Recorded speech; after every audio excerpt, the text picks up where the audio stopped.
کہ آج کل جو سیکولر طبقہ ہے وہ جوان کو سب سے پہلے کیسے گمراہ کرتا ہے؟ اس وقت سب سے زیادہ اسلام کو ذکری مسلمانوں نے نقصان دیا ہے، خانقاہی مسلمان جو کہیں کہ ایک درگاہ کے اندر بیٹھ جاؤ، ایک گھر کے اندر بیٹھ جاؤ اور مصلی پہ مثلا 10,000 مرتبہ یہ پڑھو، 5,000 مرتبہ یہ پڑھو، صلو علی الحبیب کہو اور دن رات کیا کرتے رہو؟ ذکر کرتے رہو، اسلام کیا پا جائے گا؟ ترقی پا جائے گا۔ تو وہ یہی کہتے ہیں کہ تمہیں مولویوں نے اور ملاؤں نے خیالی پلاؤ پہ لگا دیا۔ کس پہ لگا دیا؟ کہ ذکر کرو جنت ملے گی، حور ملے گی، غلمہ ملیں گے، دودھ کی نہریں ملیں گی، شہد کی نہر۔ اب کو یہ صبح سے شام تک لگا ہوا ہے دودھ کی نہروں کے پیچھے۔ یعنی آپ کانسیپٹ تو کریں کہ ایک بندہ نماز پڑھے حور کے لیے، اس کی نماز بھی شہوانی نماز ہوئی نا، الہی نماز تو نہیں ہوئی۔ یہ روزہ رکھے کہ مجھے وہاں پہ کیا ملیں؟ پیٹ والی نعمتیں، دودھ پیٹ کے لیے، ساری چیزیں پیٹ کے لیے، تو اس کی نماز بھی کیا بن گئی؟ شہوانی نماز بن گئی نا۔ مطلب نماز پڑھ رہا ایک لذت نکاح کو لینے کے لیے، تو نماز اللہ کے لیے تو نہیں ہوئی نا۔ یہ اللہ قرآن میں مثالیں دے رہا ہے مسلمانوں کو کہ واقعی اگر تم ان مادیات کے پیچھے ہو تو یہ مادیات میرے پاس بہت زیادہ ہیں۔ اگر میں دنیا کو اتنا حسین بنا سکتا ہوں تو سوچو میں اپنی جنت کو بھی اتنا حسین بنا سکتا ہوں۔ صلی اللہ علیہ محمد۔ لاسٹ ایئر سعودی عرب تھے تو کسی مولانا نے کہا کہ جنت میں کوئی حور وور نہیں ہے، وہی بوڑھے صاحب تھے وہ ناراض ہو گئے، کہا یہ جنت ہی مجھے نہیں چاہیے۔ ایک طرف ایک مولوی بولتا ہے اتنا ذکر کرو یہ ملے گا، دوسری طرف آپ بول رہے ہیں یہ نہیں ہے۔ نعمتیں ہیں جنت میں لیکن ہدف جنت یہ نہیں۔ یہ تو خدا صرف ظاہری ان عربوں کو بتا رہا ہے کہ تم اگر کھجوروں اور باغوں، کیونکہ عربستان میں باغ نہیں ہوتے تھے، صحرا، باغات نہیں، نہریں نہیں، دودھ کے لیے ترستے تھے، انار انہوں نے دیکھا نہیں، کیلے انہوں نے دیکھے نہیں۔ تو اللہ نے کہا جو جو تمہارے پاس یہاں نہیں ہے وہ سب کچھ میں تجھے وہاں دوں گا۔ اب ایک بندہ سوئٹزرلینڈ میں رہے، اسے آپ بولو کہ وہاں باغ ملے گا، باغ میں کوئی نئی چیز ہے اس کے لیے؟ ایک بندہ امیر ہو، مالدار ہو، وہ تو سوئمنگ پول کس کا بنا دے؟ شہد کا بنا دے، دودھ کا بنا دے، اور آپ بولو اسے وہی ملے، کہتے ہیں ساری چیزیں یہاں مل رہی ہیں تو اتنی محنتیں میں وہاں کے لیے کیوں کروں؟ تو یہ جو ذکری مسلمان تھا، ذکری شیعہ تھا، کہ جس نے پوری قوم کو کس پہ لگا دیا؟ صرف ذکر پہ لگا دیا، خانقاہی امتیں بنا دی کہ تم صبح سے شام تک اللہ اللہ کرتے رہو، صبح سے شام تک کیا کرتے رہو؟ ذکر۔ ذکر کرنا عبادت ہے لیکن یہ ذکر ہدف تک تب پہنچے گا جب اس ذکر میں فکر بھی کیا ہو جائے؟ شامل ہو جائے۔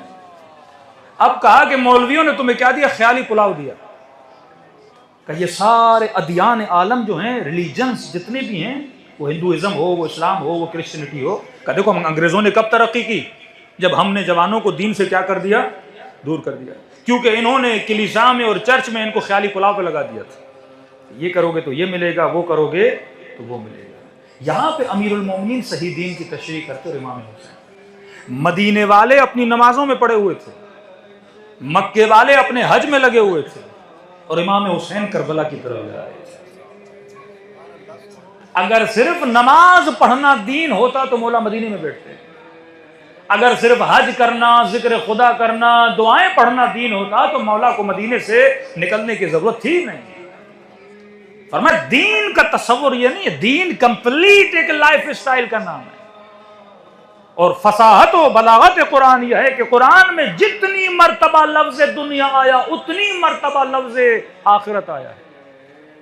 جو بھی دعا مانگتے ہو پہلے ہے ربنا آتنا فی الدنیا حسنہ وفی الآخرۃ حسنہ، پہلے دنیا کے لیے دعا ہے پھر آخرت کے لیے دعا ہے۔ اور ہم یہ کانسیپٹ بنا دیں کہ پہلے آخرت کو مقدم کرے اور دنیا کو ہم بولیں دنیا کی کوئی ویلیو نہیں ہے۔ یہاں پہ امیر المومنین کہیں کہ اگر مجھے کروڑوں گھنٹے آخرت کے دیے جائیں، علی اپنے دنیا کا 1 گھنٹہ دینے کے لیے تیار نہیں ہے۔ کہ مولا وہ کیوں؟ فرمایا یہ دنیا کا 1 گھنٹہ ہے جو آخرت کے کروڑوں گھنٹوں کو بناتا ہے۔ دنیا مزرعۃ الآخرت، جو کچھ ہونا ہے وہ دنیا میں ہونا ہے، جو کچھ ہے وہ دنیا ہے، اب دنیا سے آخرت بننی ہے۔